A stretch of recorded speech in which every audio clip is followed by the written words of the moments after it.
नमस्कार दोस्तों। कल्पना कीजिए आपके अपने घर के सामने अचानक कोई अनजान व्यक्ति आकर कहे, यह घर अब मेरा है, तुम निकल जाओ। आप क्या करेंगे? चुपचाप सामान बांधकर चले जाएंगे या आवाज उठाएंगे? दोस्तों, यही सवाल आज असम के लाखों करोड़ों मूल निवासियों के मन में घूम रहा है। और कल 7 अप्रैल 2026 को केंद्रीय गृह मंत्री अमित शाह ने असम की धरती पर खड़े होकर ठीक यही आवाज बुलंद की। राहुल बाबा, सुन लीजिए, हम असम को घुसपैठियों का राज्य नहीं बनने देंगे। नमस्कार दोस्तों, मैं हूं आपका दोस्त एस कुमार और आप देख रहे हैं जन आवाज 24 सच के साथ। आज की इस रिपोर्ट में हम बात करेंगे उस बड़े बयान की जिसने पूरे असम को हिला दिया है। अगर आप असम से हैं या भारत की सुरक्षा और पहचान की चिंता करते हैं तो यह वीडियो अंत तक जरूर देखिए, क्योंकि यह सिर्फ एक बयान नहीं है, ये असम की आने वाली सदी का फैसला है। दोस्तों, कल यानी 7 अप्रैल को अमित शाह असम के कई जिलों में चुनावी रैलियां कर रहे थे। पहले पाथरकांडी यानी श्रीभूमि जिला, फिर दुधनोई, गोलपारा, हैलाकांडी, हर जगह एक ही आग थी उनकी आवाज में। उन्होंने साफ साफ कहा, मैं यहाँ से आज घोषणा करता हूँ। और राहुल बाबा, आप इसे जोर जोर से सुन लीजिए, हम असम को घुसपैठ प्रधान क्षेत्र नहीं बनने देंगे। फिर और तेज आवाज में बोला, हमने घुसपैठियों को पहले ही पहचान लिया है, अब वक्त आ गया है कि उन्हें एक एक करके निकाला जाए।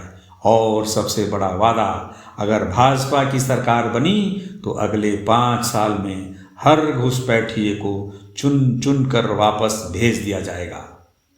दोस्तों, सोचिए जरा, क्या अमित शाह बिना वजह इतनी बड़ी बात कह रहे हैं? क्या असम में सच में घुसपैठ का खतरा इतना बड़ा है? क्या कांग्रेस ने सच में असम को घुसपैठियों का अड्डा बना दिया था? ये सारे सवाल आज हर असमिया के मन में है और हम इस रिपोर्ट में इनका जवाब तथ्यों के साथ देंगे। पहले समझते हैं पूरी कहानी। असम की बात करें तो 1971 के बांग्लादेश युद्ध के बाद से ही यहाँ घुसपैठ शुरू हुई। लाखों करोड़ों लोग पूर्वी पाकिस्तान, जिसे अब बांग्लादेश कहते हैं, से आकर असम की उपजाऊ जमीन, नदियों और जंगलों पर कब्जा करने लगे। धीरे धीरे धुबरी, बरपेटा, मोरीगांव, नागांव, गोलपारा, बोगोई गांव जैसे जिलों में जनसांख्यिक बदलने लगी। मूल असमिया, बोडो, आदिवासी, उनकी जमीन, नौकरियां, वोट सब पर असर पड़ने लगा। जब जनसांख्यिकी बदलती है तो संस्कृति, भाषा और पहचान भी बदल जाती है, और असम में यही हो रहा था। 2016 में जब भाजपा की सरकार बनी तब हिमंत बिस्व शर्मा और अमित शाह ने इस पर लगाम लगाई। NRC बना, CAA आया, विदेशी ट्रिब्यूनल काम करने लगे, बॉर्डर पर फिशिंग हुई।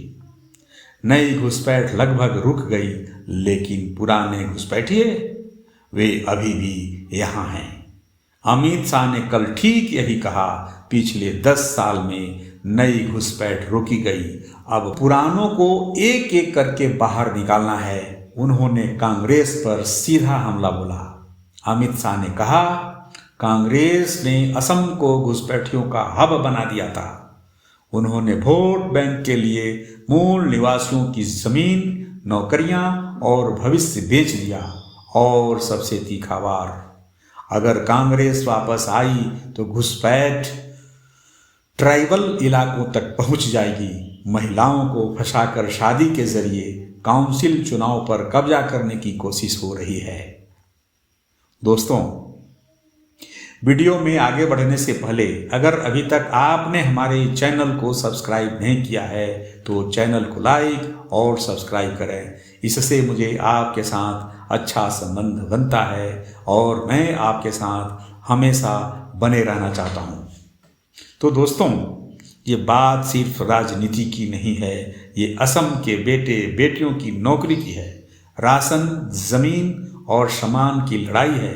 अब सवाल ये उठता है, क्या अमित शाह का यह बयान सिर्फ चुनावी है या असल में कुछ हो रहा है? तथ्य देखिए, असम सरकार ने पहले ही हजारों लोगों को विदेशी ट्रिब्यूनल के जरिए घुसपैठिया घोषित किया है। मटिया डिटेंशन कैंप में लोग बंद हैं। सुप्रीम कोर्ट भी कह चुका है कि भारत कोई धर्मशाला नहीं है।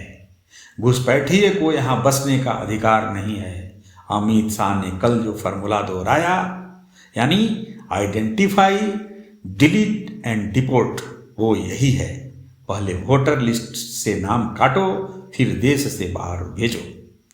उन्होंने 3 राज्यों का जिक्र किया, असम, पश्चिम बंगाल और त्रिपुरा। अमित शाह ने कहा, अगर इन तीनों में भाजपा एनडीए की सरकार बनी तो घुसपैठ पूरी तरह बंद हो जाएगा।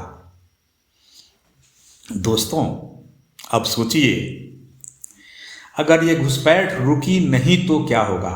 असम की भाषा, संस्कृति, भोज भात, बिहू सब बदल जाएगा। मूल असमिया युवा बेरोजगार रह जाएगा, जबकि दूसरे लोग जमीन पर कब्जा कर लेंगे। ये सवाल आज हर असमिया परिवार पूछ रहा है। कांग्रेस का जवाब क्या है?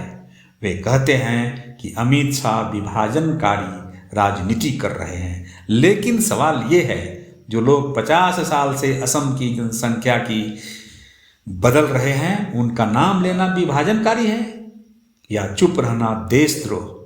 जब नेता सच्चाई बोलते हैं तो विपक्ष चीखता है। अमित शाह ने कल वही सच्चाई बोली है। अब असम विधानसभा चुनाव 2026 सिर्फ चुनाव नहीं है, ये असम की अस्मिता की लड़ाई है। दोस्तों, अमित शाह ने एक और बात कही जो दिल को छू गई। उन्होंने कहा, हम मूल मुस्लिम के खिलाफ नहीं हैं, हम अवैध घुसपैठियों के खिलाफ हैं। जो यहाँ गैर कानूनी तरीके से आए हैं उन्हें जाना ही होगा। ये फर्क बहुत जरूरी है, क्योंकि असम में लाखों मुस्लिम मूल के हैं जो सदियों से यहाँ रहते हैं, उनकी सुरक्षा भी जरूरी है। लेकिन जो लोग 1971 के बाद आए, उनके लिए कोई जगह नहीं है। अमित शाह ने वादा किया, आप भाजपा को तीसरी बार मौका दीजिए, हम असम को घुसपैठ मुक्त बना देंगे। हर जिले में युवाओं के लिए नौकरी होगी, किसानों के लिए सम्मान होगा और मूल निवासियों के लिए सुरक्षा का पुख्ता व्यवस्था होगा। दोस्तों, अब सवाल आपसे, क्या आपको लगता है कि असम की पहचान बचानी चाहिए? क्या घुसपैठ रुकनी चाहिए? क्या मूल निवासियों को अपनी जमीन पर हक मिलना चाहिए? अगर हाँ, तो वीडियो शेयर कीजिए, अपने असमिया भाई बहनों तक पहुंचाइए। मैंने देखा है कि जब सरकार मजबूत इरादे से काम करती है तो बदलाव आता है। एनआरसी बना, सीएए आया, अब डिटेंशन और डिपोटेंशन का समय है। अमित शाह का बयान सिर्फ एक रैली का भाषण नहीं था, ये असम के भविष्य का रोड मैप है। अंत में एक बात कहूंगा, भारत कोई धर्मशाला नहीं है, ये एक संप्रभु राष्ट्र है। जो यहाँ कानूनी तरीके से आएगा उसका स्वागत होगा, लेकिन जो गैर कानूनी तरीके से घुसा उसे जाना ही होगा। दोस्तों, मैं हूं आपका दोस्त एस कुमार और आप देख रहे थे जन आवाज़ 24 सच के साथ। अगर आप चाहते हैं कि मैं आपके लिए ऐसे ही सवाल उठाता रहूं, खबरें बनाता रहूं, तो प्लीज़ हमारे चैनल को लाइक करें, सब्सक्राइब करें और बेल आइकन जरूर दबाएं। सवाल पूछते रहिए, सच तक पहुंचते रहें। यह वीडियो आपको कैसा लगा आप हमें कमेंट में ज़रूर लिखें और हमें गाइड करें। अगले एपिसोड में मिलते हैं इसी तरह की नई खबरों के साथ, सच के साथ। नमस्कार, जय हिंद और जय भारत।